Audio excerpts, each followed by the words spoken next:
Hey there, Wargamers, and welcome back to another Wargames Delivered video. Be sure to visit us at wargamesdelivered.com to get the paints, supplies, and miniatures used in this video, and also to refer a friend. You guys will both get a $10 discount, and with that, let's get into the video. In this video, I really wanted to put the metallic speed paints to the test using a Dwarf Warrior from the Gamemaster character paint set. And also, there's a good excuse to try out a couple other new colors from the new speed paint line.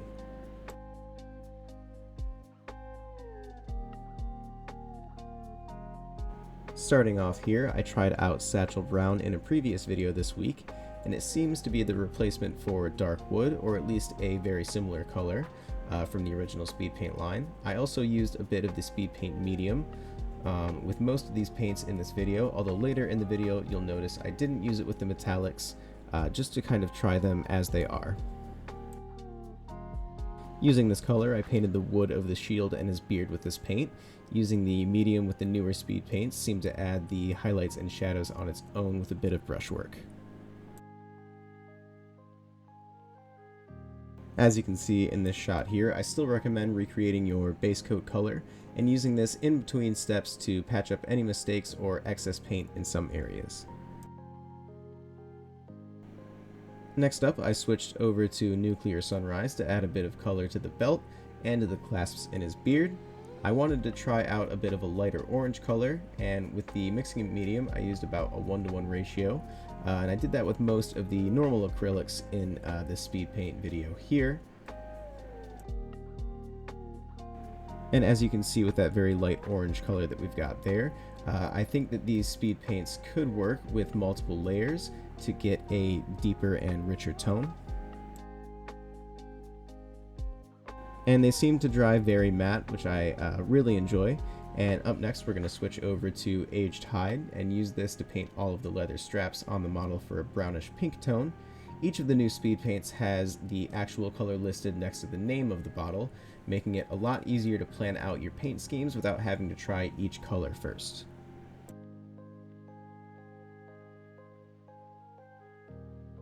And next up, I was very excited to try out some of the newer skin tones in this set.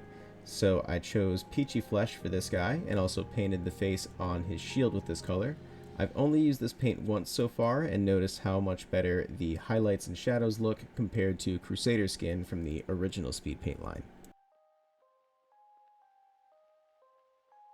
Up next, I wanted to add a bit of a darker yellowish brown to the gloves, so I chose Desolate Brown for this step. And again, the new speed paints continue to impress me with their flow and drying time. You can fix your mistakes a lot faster with these. Again, I just got this set not too long ago. Keep that in mind, as these are my initial thoughts.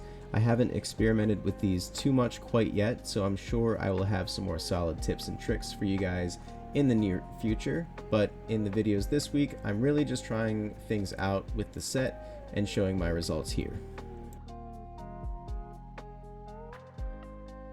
And next up, I chose Battleship Gray for a nice light blue tint to add some of the details on the shield. And also for any newcomers to the channel, thank you guys for stopping by.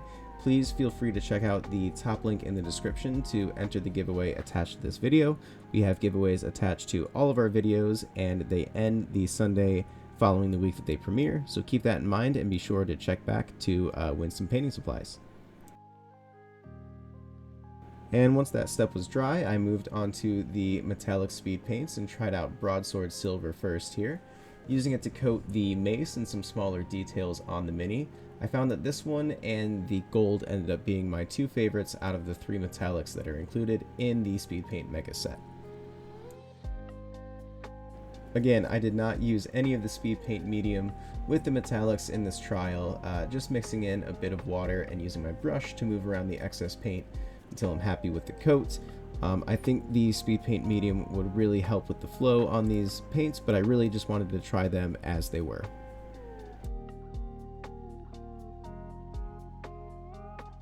Moving on, I switched over to Talos Bronze for the bulk of the model here, using this to paint all of his armor panels and his helmet. I found that this metallic was the hardest to get a consistent coat with, but that could be how I mixed it on my palette.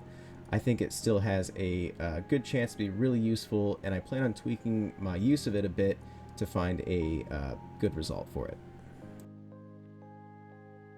And again, like the other speed paints, this one dried very light, but I think it would take a second or third coat very easily as long as you use consistent coverage.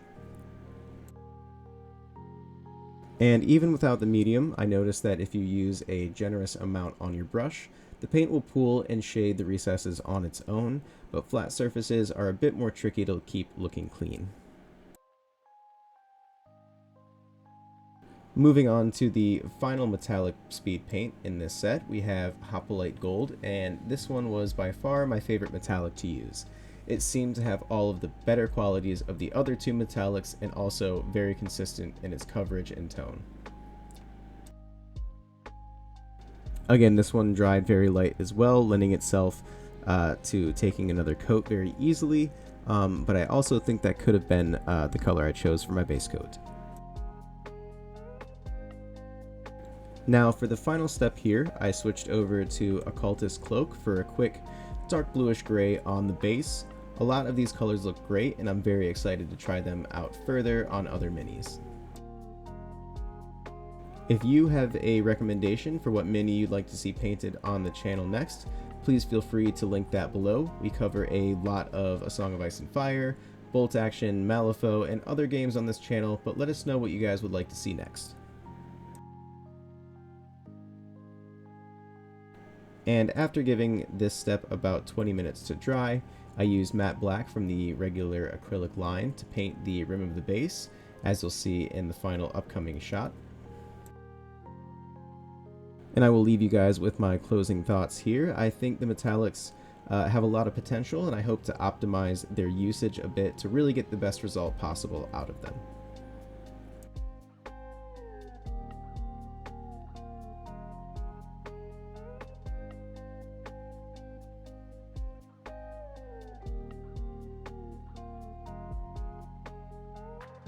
Thank you guys so much for watching. Be sure to like, comment, and subscribe for more content. And also be sure to check out the top link in the description to enter in the giveaway. Thanks again, and happy wargaming.